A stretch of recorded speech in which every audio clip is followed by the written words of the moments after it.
चंदनपुर नाम का एक गांव था जहां बिरजू नाम का एक नौजवान लड़का रहता था।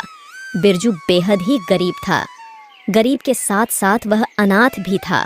उसके जीवन में अपना कहने वाला कोई नहीं था।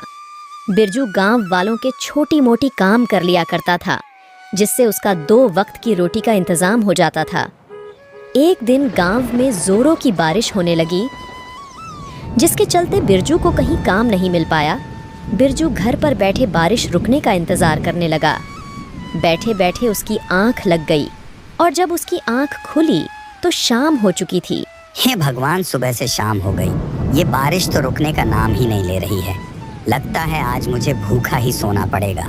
देखता हूँ रसोई में कुछ खाने लायक होगा तो खा लूंगा। इतना कहते हुए बिरजू ने रसोई में देखा तो खाने को कुछ नहीं था। अरे मेरा तो पोपट हो गया। रसोई में तो खाने को कुछ भी नहीं है।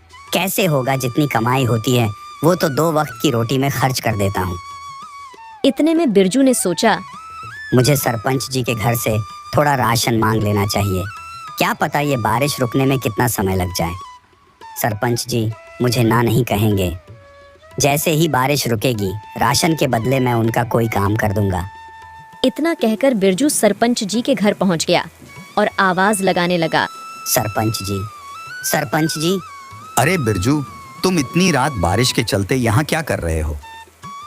बिरजू ने सरपंच जी से राशन की बात कही। सरपंच बेहद ही खड़ूस और कंजूस था। उसने राशन देने से साफ साफ इनकार कर दिया।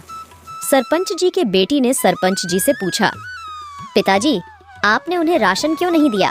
भगवान की कृपा से हमारे घर राशन की कोई कमी नहीं है। थोड़ा राशन उस गरीब को मिल जाता तो वो पेट भर खाना खा लेता। अरे बेटी, तुम इन जैसे लोगों को नहीं जानती हो।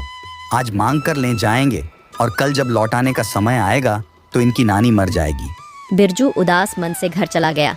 आधी रात का समय था, जोरों की बारिश हो रही थी। तब बिरजू को किसी के चिखने की आवाज सुनाई देती है। कोई मेरी मदद करो, कोई मेरी बेटी को बचाओ। ये सुन बिरजू बाहर गया। उसने देखा वहाँ सरपंच जी थे। बिरजू सरपंच जी के पास गया और पूछा, क्या हुआ सरपंच जी, आप इतनी बारिश में?